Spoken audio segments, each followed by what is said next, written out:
Hi crafters, Amy here, and today I'm going to be playing with some of my beloved stencils and some new to me metallic gilding polishes. So to start, I'm showing you the corner stencil and the boho medallion stencil. Both of those are from a Colorful Life Designs. And I have 4 different metallic gilding polishes. Now these aren't new to the market, but they're new to me, so I'm having fun playing with them and getting an idea of how they work. And I'm going to be using those little blending foams on the stands and just going to jump right in. I do have some pixie spray on this corner stencil, but I don't on the other ones. So I'm using my brayer to just really push it down onto the cardstock. And then I'm going to start with this purple color. Now I just got this one, I haven't actually used it yet. And I'm using this little blending foam just to kind of lay a light layer through the stencil. Now it goes on almost like a buttery consistency. It's not going to give a whole lot of dimension like it would if you were to use like a glitter paste or something like that. It's almost just like a soft, smooth, buttery type consistency. So I'm just working through part of the stencil with this beautiful purple color. And then I'm going to come in with this pearly white color and kind of start in the corner and blend it out. Funny little story while I was filming this. I had stopped at some point to, I don't know, go get dinner, or I don't know why, but I came back, and when I went to put my phone in the stand or on the mount above my desk, there was a spider there, and I'm not a huge fan of bugs, and my daughter was in the craft room, and I screamed bloody murder, threw myself back, kicked over my chair, about gave my poor daughter a heart attack, and she was so mad at me because I scared her. But I've seen this spider in my craft room for a while, and though I have a very large aversion to bugs and spiders, I don't mind them as long as they stay away from me. So he was my little roommate in the craft room as long as he stayed up in the corner or away from, my workspace. So I'd seen him in there, but I didn't tell my daughter about it because she used to be afraid of them too. Like, for a year, she didn't want to use our downstairs bathroom because she saw a spider in it before, guys. So she's even more dramatic than me. So I didn't even tell her about the spider, but she'd seen him too and evidently was, a little acclimated to him and okay with it. So she almost guilted me when I, had to evict him. I mean, he broke our agreement, right? Like, he was supposed to stay away. But what was terrifying is that he was blending in perfectly with the mount because it's black, and I almost put my hand right on him, and that was not okay.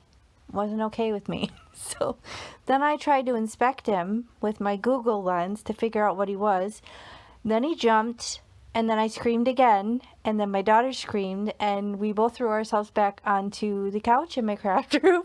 It was quite the debacle. So my husband wasn't there, but I did get a mason jar over him and a paper underneath it so that my husband could bring it outside, because, like I said, he didn't hold up his end of the bargain. He wasn't a good craft room roommate. He didn't stay away from me, so he had to go. He had to go outside. But anyway, so my daughter named him Mom Terror because he struck such terror in my being. But anyway, enough about that. So I'm just working through these different stencils. And, playing with them, having fun, blending different colors together. No, real science to it. The stuff dries surprisingly quick. It does have a pretty strong smell to it, almost like, kind of like modeling car paint is kind of what it reminds me of. So I actually usually open the windows when I use this because it's pretty strong, guys. So make sure you're in a well-ventilated area, have the window open. Once it dries, it's not bad, but if you have that little container open, then you're definitely going to smell it. So, but you can see it has that cool little foam that comes right in the handle.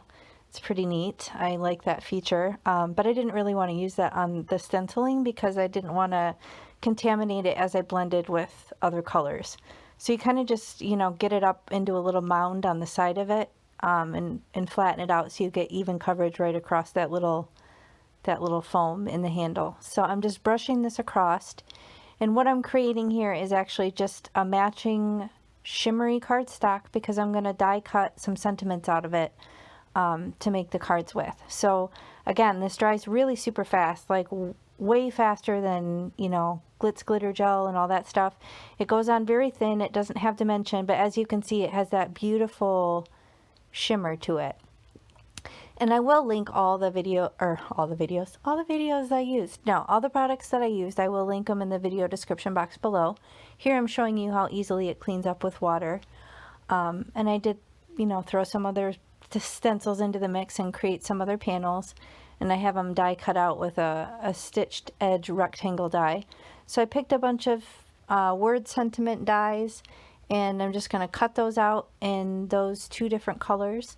And basically I'm just going to assemble the cards. So there's not, you know, not much to it here. What I'm doing, it's a pretty simple concept. Just kind of using these 4 colors of polish. And then I have these simple strips from Tailored Expressions. I wanted to do like a sub-sentiment just to kind of add to it. I have that Darling from Concord 9th that's so pretty and dainty. I thought it went well with the Dainty Flowers stencil. But if you like any of these stencils or are in the market for them, I definitely recommend A Colorful Life Designs. I am on their design team, and there is no shortage of every type of stencil you can imagine. So be sure to check them out and use my coupon code AmyFan10 and you'll save 10% on your complete order if you shop. So don't forget to use that code at checkout if you do shop. So here I'm just kind of looking through sentiments, figuring out what I want to use together. I love how that corners panel faded into that pearly white. It's so pretty. You know, this lighting doesn't do it justice, but you can see here when I'm showing you these cards, you can see how shimmery and pretty that is. So I have that card. I'm just going to show you the other cards that I made, and I didn't die because of the spider, though I'm pretty sure he bit my daughter in her hand right before that. I may just be imagining it, but she had a red spot on her hand and was telling me it itched right before all this happened. So I think there was something nefarious at play with that little spider. He wasn't really little, he's kind of big and scary, but anyway, we survived. That's all that matters. So here I'm showing you, the stuff doesn't come off. You don't need to like set it or spritz it with water or anything like that. It stays put, which is pretty cool. So I have that's Indian Blanket. So the first one was Delicate Flowers, then Simple Grid, that's Indian Blanket. This is again that boho medallion. I used 2 smaller stitched rectangle dies to cut out 2 smaller panels from that one original panel that I had used this metallic polish on. And then here we have the corners. You can see that purple, how it blends into the pearly, silvery pearly color. And finally we have the other medallion one. So I'll link all these dies and stencils and all the colors and all that good stuff in the video description box below. So you'll find the links there. Just expand and scroll down. And if you enjoyed the video, please hit the thumbs up and consider subscribing. If you hit the bell, then you'll be notified anytime I post a new video. So I hope you enjoyed this new to me product. I'll probably be collecting more colors, if I'm honest. So I hope you enjoyed it. Thanks for watching. I'll check you next time. Bye.